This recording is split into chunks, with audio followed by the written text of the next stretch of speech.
$45,000 in one day?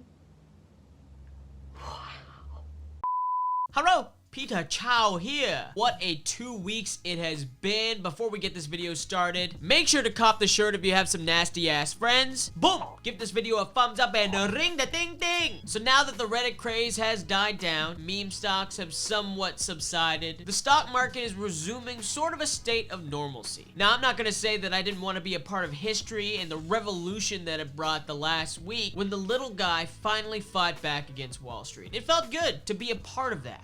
I'm not leaving. I'm not fucking leaving!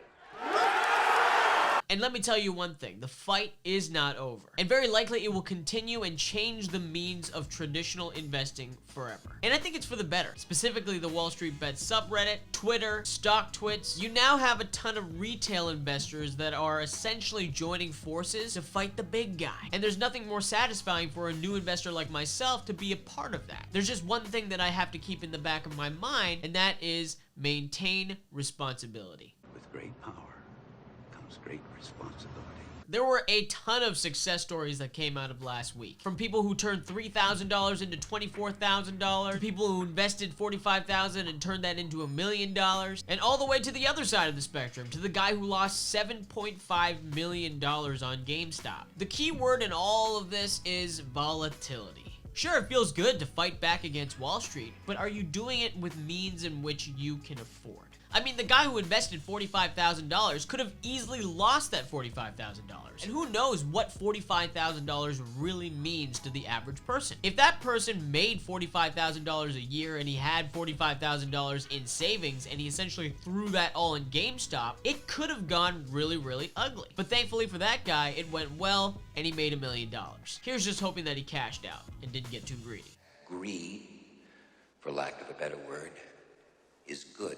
But again, whether it's $45,000 or whether it's $3,000, whatever amount of money that you're investing in these volatile stocks like AMC and GameStop and Sundial and BlackBerry and Nokia, you really have to make sure that the funds that you are using are completely expendable. I only became a retail investor Christmas 2020. I'm a newbie.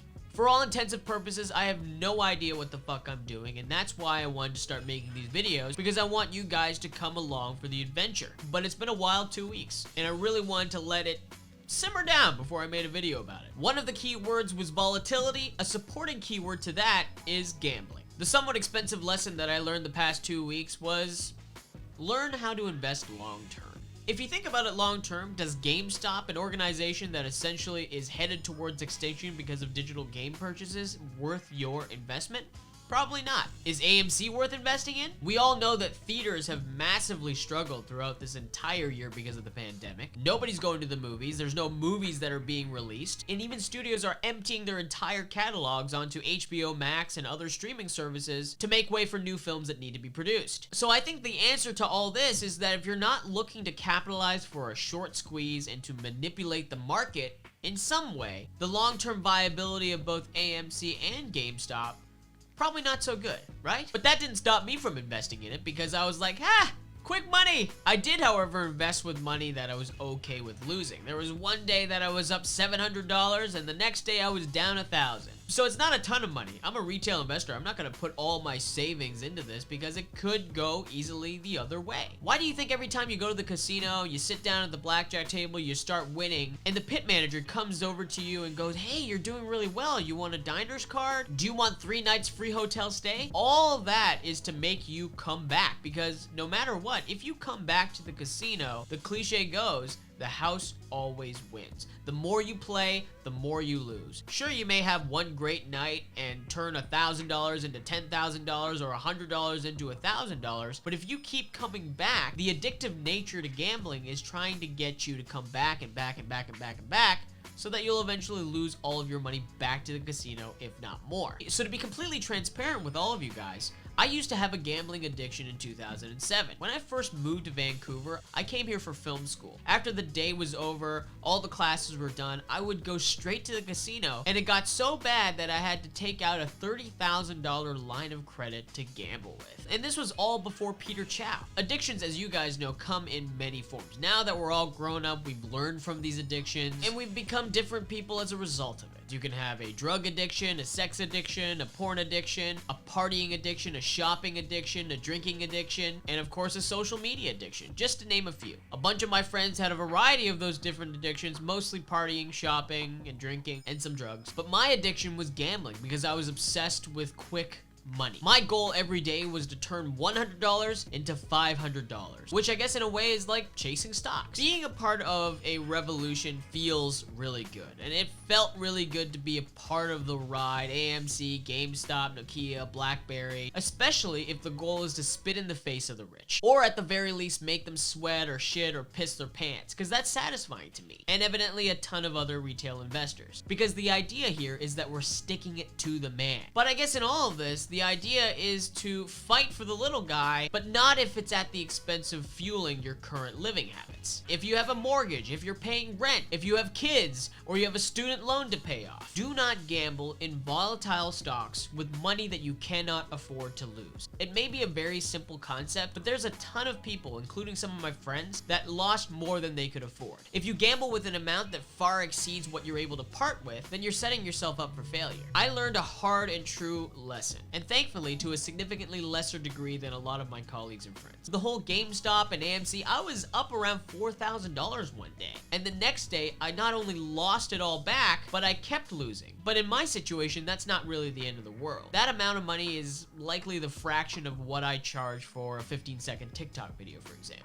Now, on the other hand, if it was $40,000 instead of $4,000, then I would be in a ton of trouble. So the 5 key things that I've learned over the past month or so since I started investing is to really maintain level-headed with these 5 facts. Number 1 is all traders have the dream of getting rich quick. No way around that. We all want to get rich. We all have that dream of turning $100 into $500 or $1,000 into $5,000 or $10,000 into $50,000 and so on and so forth. Number 2 is only 40% of everybody who traded for the first time will trade for about a month.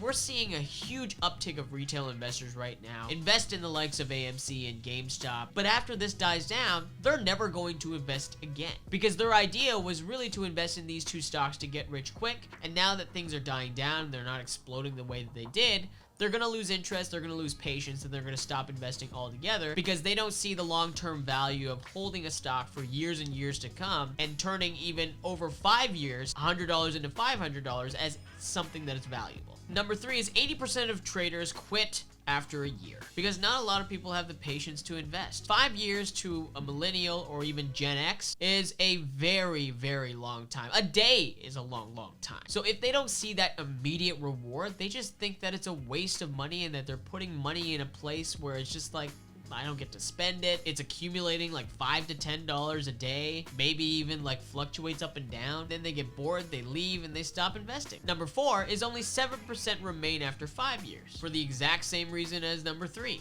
And number 5, 1% of all traders actually net a profit after fees. That's a pretty low percentage, and it will require an immense amount of patience. So hopefully I have that. Literally, I've been investing for about a month, and I really want to see this through. Because I mentioned this in my last video, but I really think long-term investing is the key to unlocking wealth. So with all that said and done, I'm going to start with 3 medium risk growth stock and then pick one that is very, very volatile, which likely a lot of you who invested in GameStop and AMC are already aware of. My first pick is Algonquin Power and Utilities Corp.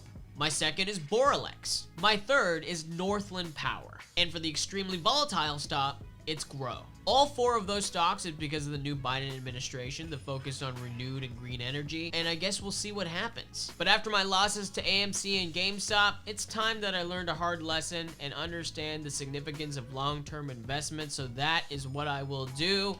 Thanks so much for tuning into this video. Boom! Give this video a thumbs up, ring the ding ding, and I will see you next time. Ciao outside, motherfucker.